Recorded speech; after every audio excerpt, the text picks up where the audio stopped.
What's up, everybody? This is Jude from Section 122 on ArgosEndzone.com. Time for Week 9 action as the Argos host the Ottawa Redblacks this Sunday at Rogers Centre. As always, click the See More button below on the YouTube channel to jump to the chapter you want to see. But before we get going here on what's going to happen this week, we'll take a look back at what happened last week. There's a saying when it comes to sports. They say that 1's a fluke, 2's a trend, 3's a problem. Well, for the 7th time, the Argos trailed at half. But for the 5th time, they came back to win with outscoring their opponents in the second half. It's been a crazy season. These guys just don't accept no for an answer. They have come back all these times. It's been really fascinating to watch those halftime adjustments, both made by the coaches and executed by the players. To me, that's a sign of good coaching. Maybe not a great game plan going in, but some amazing adjustments at half have resulted in some Argos wins. And speaking of wins, a tip of the cap to Mr. Chad Cackert, making his first game appearance in almost 2 years and getting a nod by the CFL with their starting roster, their top players from last week. He had, I think it was just shy of 100 yards of total yardage and looked incredibly fast for a guy coming back from multiple injuries to his legs, ankles, knees. It's great to see Cack back. This week, they've got him and Brandon Whitaker dressed. It's going to be really interesting to see how that dynamic works. But again, just to wrap up last week real quickly, Winnipeg is in free fall, and the Argos are never out of game. As the hashtag says, no lead is safe. Week 9 action sees the Redblacks, it's all caps, you gotta yell it, travel to Toronto, take on the Argos. Now, Ottawa is a much different team than they were last year in their expansion year, as they are above 500. It's interesting if you look at the stats, though, they have been outscored in total in their games. They're a fascinating team to watch because when they lose big.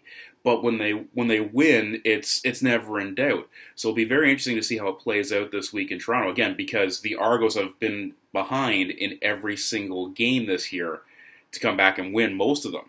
So yeah, what I'm saying is don't take the first half as a sign of things to come or that the game is over. Stick around. Of course, Ottawa begins and ends with Henry Burris. Smiling Hank is having a great year this year, and he's moving that team that's run by former Argos coordinator Jason Moss's offense, working really, really well, connecting with receivers, including Peterborough's own Brad Sinopoli. Tip the cap to the Burrow boy. Whereas the Argos just keep plugging in more depth. Anytime someone goes down, someone else comes up. As I was saying previous, they're going to have Chad Cackert and Brandon Whitaker dressed this week at running back. Both are there on the depth chart. Be very interesting to see how they play each other off because they're very similar talents. They're both excellent at picking up the blitz and great at creating yards after the catch. I think it'll be fascinating to see, especially if they happen to have both in there. That's going to be an absolute nightmare for the Redblacks on defense. So keep an eye out for that. Of course, Trevor Harris just keeps on rolling, playing very, very well, and creating, frankly, a very interesting situation for the Argos, as Ricky Ray is anticipated to be coming back near game shape around Labor Day. But again, for right now, the Argos are in good hands with Trevor Harris under center, playing a heck of a really strong first half of the season. On defense, you've got Corey Greenwood returning after concussion-like symptoms. I think it's officially a concussion. But Greenwood is back into the roster and the depth chart, as well as this will be our first chance to see Jermaine Gabriel in person. He was back last week, but now we'll get to see him back with the Argos at home. So there's going to be a lot of stuff going on this week, and it's going to be a blast. Who will be watching this week? I actually just mentioned the previous segment. First off, we're talking about Chad Cackert. This will be his first chance to perform in front of the hometown fans in almost 2 years. So he's going to be jacked, he's going to be fired up. And again, he looked great last week. So it'll be interesting to see how he performs back home in front of the fans and against a totally different defense as well. On defense, Jermaine Gabriel. The guy he's Polamalu level. In some of these games, his anticipation and his closing, it reminds me of the Steelers' newly retired Troy Polamalu. He's disrupting plays, he's supporting on the run. He's a fun guy to watch. So keep an eye out for number 44 on offense, number 5 on defense. The challenge for making a prediction this week is that the math says the Argos win 28-23 based on points for and against amongst the both teams.